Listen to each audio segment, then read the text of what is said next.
Party కార్యకర్తలదే. అంతేకాదు మన అధినేత ఇంటికి తాడు కడితే ఆ తాళ్ళు తెంచి పోరాడింది మన తెలుగుదేశం పార్టీ కార్యకర్తలు. క్లేమోరల్ మైన్కే భయపడని పార్టీ మనది. ఈ కామెడీ పీసులకు మనం భయపడతామా? నలుగురు ఎమ్మెల్యే లాక్కుంటే ప్రతిపక్ష హోదా ఉండదని చెప్పిన వ్యక్తికి ఈరోజు ప్రతిపక్ష హోదా లేకుండా చేసిన ఘనత తెలుగుదేశం పార్టీది.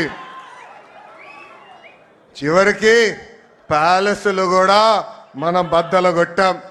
2024 ఎన్నికల్లో మన స్ట్రైక్ రేట్ కూటమితో కలిసి 94% సాధించాం. 58% ఓట్ షేర్ సాధించాం. అందరం కలిసికట్టుగా 8 ఉమ్మడి జిల్లాల్లో వైకాపాకి 0 తీసుకొచ్చిన ఘనత కూడా మన కూటమిది. అంతేకాదు మొన్న జరిగిన గ్రాడ్యుయేట్ ఎన్నికల్లో గౌరవ గ్రాడ్యుయేట్ ఎమ్మెల్సీలు కూడా ఇక్కడే ఉన్నారు.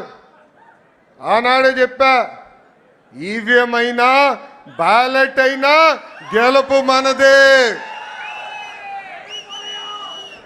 ప్రజలు ప్రజాప్రభుత్వం రావాలని కోరుకున్నారు. ప్రజాప్రభుత్వం ప్రజల కోసం ఈరోజు పనిచేస్తూ పోతుంది.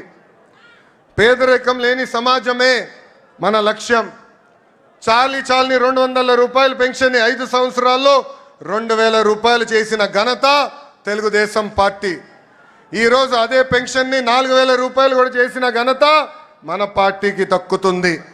దీపం పథకం కింద 1 కోటి కుటుంబాలకి మనం ఉచితంగా గ్యాస్ సిలిండర్ ఇచ్చాం. అంతేకాదు వచ్చే 10 రోజుల్లో మెగా డిఎస్సి కూడా నోటిఫికేషన్ మనం ఇస్తున్నాం. అధికారంలోకి వచ్చిన మొదటి 10 నెలల్లో 117 హామీలు పూర్తి స్థాయిలో ఈరోజు మనం అమలు చేసుకున్నాం. ఇంకా మే నెలలోనే తల్లికి వందనం, అన్నదాత సుఖీభావ కూడా మన ప్రభుత్వం అమలు చేయబోతుంది.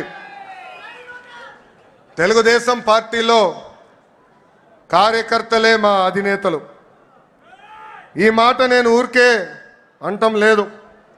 దేశంలో ఏ పార్టీకి తక్కని కార్యకర్తలు ఒక తెలుగుదేశం పార్టీకే సొంతం. మీరు మంచి చేస్తే మెచ్చుకుంటారు, తప్పు చేస్తే నా తోలు కూడా తీస్తారు. 1 కోటి సభ్యత్వాలు అనేది అది కూడా ఒక ప్రాంతీయ పార్టీకి అసాధ్యమైన రికార్డ్. ఆ 1 కోటి సభ్యత్వాలు సాధించింది మన పార్టీ తెలుగుదేశం పార్టీ. అది కూడా కేవలం 83 రోజుల్లో. ఆంధ్ర రాష్ట్రం, తెలంగాణ రాష్ట్రం, అదేవిధంగా అండమాన్ నికోబార్లో మన సభ్యత్వాలు చేసుకుంటాం జరిగింది. కార్యకర్తల కోసం ప్రమాద బీమా ఈరోజు చంద్రబాబు నాయుడు గారి ఆదేశాల మేరకు 2 లక్షల రూపాయల నుంచి 5 లక్షల రూపాయలకి పెంచాం. కార్యకర్తల కోసం సంక్షేమ విభాగం ఏర్పడిన దగ్గర నుంచి గడిచిన 10 సంవత్సరాలు సుమారుగా 140 కోట్ల రూపాయలు సంక్షేమం కోసం మన కార్యకర్తల కోసం మనం ఖర్చు పెట్టాం. నేను పాదయాత్రలో చూసా, ఆ కుటుంబాలని నేను కలిసా.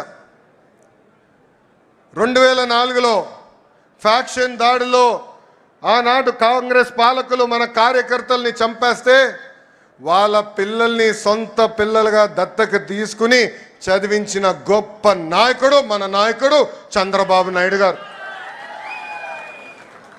ఆనాడు మీ అందరు తెలుసు, గండిపేటలో ఏకంగా స్కూల్ స్థాపించాం. ఉచితంగా పిల్లల్ని చదివించాం.